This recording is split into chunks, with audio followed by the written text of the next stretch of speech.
இந்த தேர்தல் அறிவிப்பு வரும் முன்பே, அதாவது தேர்தல் குறித்து மற்ற கட்சிகள் யோசிப்பதற்கு முன்பே தேர்தல் பரப்புரையை தொடங்கி கிட்டத்தட்ட தற்போது 200 தொகுதிகளுக்கு மேல் மக்களை சென்று சந்தித்துட்டு வந்த ஒரே தலைவராக தற்போது எடப்பாடியின் மைந்தனாக இருக்கும் பழனிசாமி தான் இருக்கிறார். அதிமுகவின் பொதுச் செயலராக எடப்பாடி பழனிசாமி இந்த தேர்தலை திட்டமிட்டு அணுகி கொண்டிருக்கிறார் தான் கூற வேண்டும். என்றால் தேர்தல் அறிக்கை என்பதை ஒரேடியாக தான் வெளியிடுவார்கள். ஆனால் இவர் 3 கட்டங்களாக தேர்தல் அறிக்கைகளை அள்ளி வீசியிருக்கிறார். அதே போன்று மக்களை சந்திக்கும் போதும் பல வாக்குறுதிகளை அள்ளி வீசியிருக்கிறார்.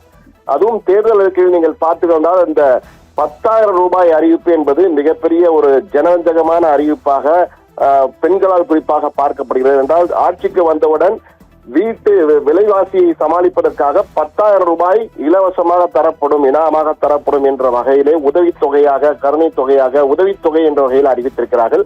உதவித்தொகையாக வழங்குகிறோம். எனவே முதலில் அவர்கள் கருணை தொகை என்பார்கள், பிறகு உதவித்தொகை என்றார்கள்.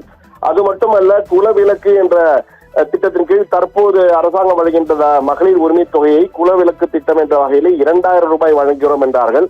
அப்புறம் பொங்கலுக்கு ஒரு 1,000 ரூபாய் கட்டாயம் வழங்கப்படும். அதாவது 12 மாதம் 2,000 என 12 மாதங்கள் 24,000 ரூபாய் பிளஸ் ஒரு 1,000 ரூபாய் பொங்கல் பணம் 25,000 ரூபாய். அதே போன்று 10 ஆட்சிக்கு வந்தால் நாங்கள் 10,000 ரூபாய் முதல் மாதமே தருகிறோம் என்கிறார்கள். எனவே அதிமுக ஆட்சிக்கு வந்தால் 35,000 ரூபாய் முதல் ஆண்டில் மட்டும் கிடைக்கும் என்ற வகையிலே ஒரு பம்பர் அறிவிப்பை அறிவித்திருக்கிறார் என்றுதான் கூற வேண்டும். அது மட்டுமல்ல, தன்னுடைய தேர்தல் அறிக்கை நேற்று 297 வாக்குறுதிகளை கொடுத்திருக்கிறார்.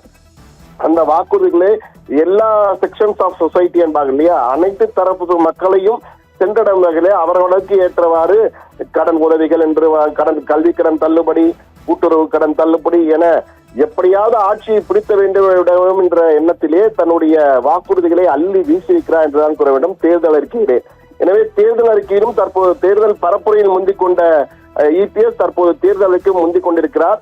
சீமானும் தேர்தல் அறிக்கையை வெளியிட்டு விட்டார். ஆனால் இது போன்ற கவர்ச்சிகரமான அறிக்கைகள் என்றால் அது இபிஎஸ் தற்போது முந்திருக்கிறார்.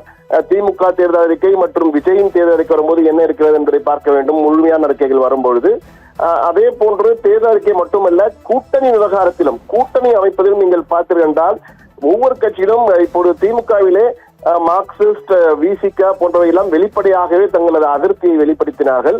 ஆனால் அதிமுகவிலும் பல இழுபறிகள் இருந்தன. அதிமுக கூட்டணியிலே பாஜக, ஜி.கே. வாசன் போன்றவெல்லாம் இழுபறிகள் இருந்தார்கள். அதே போன்று அமமுக எவ்வளவு இடங்கள் பிரச்சனை இருந்தது, பாமக பிரச்சனை இருந்தது போன்ற பல இழுபறிகள் இருந்தாலும் வெளியே அந்த இழுபறிகள் தெரியாதவாறு தன்னுடைய சாமர்த்தியமான காய் நகர்த்தல்களால் டெல்லிக்கு சென்றார், இங்கு சென்றார், அங்கு சென்றார் என பல விமர்சனங்கள் வந்தாலும் அனைத்திற்கும் முற்றுப்புள்ளி வைத்து எல்லோர் மனதிலும் மகிழ்ச்சியும் முகத்தில் மகிழ்ச்சியும் வரும் வகையிலே கூட்டணி உடன்பாட்டை செய்து முடித்திருக்கார் இபிஎஸ் என்றுதான் கூற வேண்டும். அதுவும் அம்மா மாளிகை என்று அழைக்கப்படுகிற, எம்ஜிஆர் மாளிகை என்று அழைக்கப்படுகின்ற அதிமுகவின் தலைமையகத்திற்கு டிடிவியை வரவைத்து விட்டார். டிடிவியை வரவைத்துட்டு அந்த இடத்திலேயே நீங்கள் பார்த்திருந்தால் எல்லோர் முகத்திலும் மகிழ்ச்சியாக தான் இருந்தது. எனவே தொகுதி உடன்பாட்டிலும் பெரிய மனக்கசப்புகள் இல்லாமல் செய்து முடித்து விட்டார் இபிஎஸ் என்றுதான் கூற வேண்டும். அந்த வகையில் அதிலும் முந்திக் கொண்டிருக்கிறார். அதே போன்று தற்போது தேர்தல் களத்திலும் முந்திருக்கிறார். ஆனால் இவ்வளவு செய்திருக்கும் இபிஎஸ் அதே போன்று கட்சியிலும் தன்னுடைய ஆளுமையை நிரூபித்திருக்கிறார். கட்சியிலே தனது எதிரிகள் என்று யாரும் இல்லாத வகையில் தற்போது பார்த்துக் கொண்டார். அவருக்கு பிரச்சனை எழுத்தவர்களெல்லாம் தற்போது தனி கட்சி தொடங்கி விட்டார்கள், அல்லது மாற்றுக் கட்சியில் இணைந்து விட்டார்கள். எனவே தான் தான் நம்பர் 1 என்பதை கட்சியிலும் சரி, தன்னுடைய தேர்தல் நடவடிக்கையிலும் சரி தான் தான் நம்பர் 1 என்பதை நிரூபித்துக் கொண்டிருக்கிறார் இபிஎஸ். ஆனால் இவ்வளவு செய்தாலும் வாக்குகளை அறுவடை செய்வதிலே முந்த வேண்டும் என்றால் மிக மிக முக்கியம். வாக்குகளை பெற்று அதிலே அதிக அளவு வாக்குகளை பெறும்போதுதான் அவர் ஆட்சியை பிடிக்க முடியும். ஆனால் அதை செய்வாரா என்ற மிகப்பெரிய சவால் இபிஎஸ்க்கு காத்திருக்கிறது. அதை எப்படி சமாளிக்க போகிறார் என்பதுதான் மிக முக்கியம். அது மட்டுமல்ல, தொகுதி பங்கீடு முடித்து விட்டார். தொகுதிகளை ஒதுக்குவதிலே எந்த பிரச்சனையும் இல்லாமல் சமாளிப்பதுதான் அடுத்த மிகப்பெரிய சவால் இபிஎஸ்க்கு காத்திருக்கிறது. மீண்டும் தனது பரப்புரையை தற்போது அந்த 200 தொகுதிகளை முடித்துவிட்டு மீதமுள்ள தொகுதியிலும் தொடங்க இருக்கிறார்.